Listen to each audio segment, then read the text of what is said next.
ایک صحابی تھے، وہ ایک مرتبہ نبی پاک صلی اللہ علیہ وسلم کے ساتھ میں نماز عشاء پڑھ رہے تھے۔ عشاء کے بعد سارے صحابہ چلے گئے، اللہ کے نبی علیہ الصلوۃ والسلام لمبی نمازیں پڑھے تنہا، وہ صحابی بیٹھے رہے۔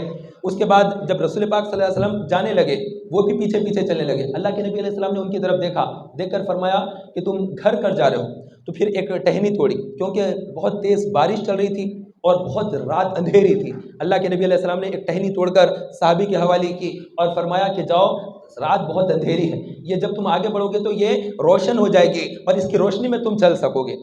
تو اس طرح سے ایک ٹہنی اللہ کے نبی، جیسے بڑی سی ٹارچ ہوتی ہے نا، اس طرح بن گئی وہ، اللہ کے نبی علیہ السلام نے وہ عطا کیا۔ اور پھر فرمایا جب تم گھر میں داخل ہو تو گھر میں تمہیں کالا کتا نظر آئے گا، تو اس کتے کو مار کر نکال دینا، وہ شیطان ہے۔ تو اللہ کے نبی علیہ السلام نے گھر میں کیا ہے وہ بھی بیان کیا، راستے کی تکلیف کو بھی دور کی اور ٹہنی کو ٹارچ بنا دیا۔ حضرت موسیٰ علیہ السلام کا معجزہ یاد آتا ہے نا، عصا چلتا ہے، تو دیکھو موسیٰ علیہ السلام نے وہ جو عصا ملا تھا، وہ عصا بھی کون سا ہے؟ آدم علیہ السلام جب جنت سے آئے تھے، 7 چیزیں جو لے کر آئے تھے، اس میں سے حجر اسود بھی ہے، یہ عصا بھی ہے، اور بھی چیزیں اس میں سے، تو وہ معجزہ حضرت موسیٰ علیہ السلام کا ہے۔ اللہ کے نبی علیہ السلام نے ایک ٹہنی دی تو وہ ٹہنی لے کر چلے، تو وہ اتنی روشنی ہوئی جس میں سے 40 آدمی چل سکتے، اتنی روشنی اس میں سے ظاہر ہوئی۔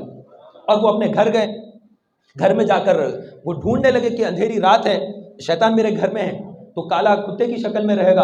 انہوں نے جا کر دیکھا تو گھر میں نظر ہی نہیں آیا کتا، تو انہوں نے کہا کہ اللہ کے نبی علیہ السلام کا فرمان تو غلط ہو نہیں سکتا، وہ کہیں چھپ کر بیٹھا ہے۔ انہوں نے ایک ایک کمرے کو باریکی سے جانچ کیا تو ایک کمرے میں کالا کتا بیٹھا ہوا تھا، آپ نے اسے مارا تو وہ نکل کر بھاگ گیا۔ تو یہ اللہ کے نبی علیہ السلام کے معجزات ہیں۔ تو عجب عجب معجزے اللہ تبارک و تعالیٰ نے اپنے حبیب کو عطا فرمائے، اور چونکہ اس سے پہلے کے جو انبیاء ہیں ان کو بڑے بھاری بھاری معجزے بھی دیے گئے۔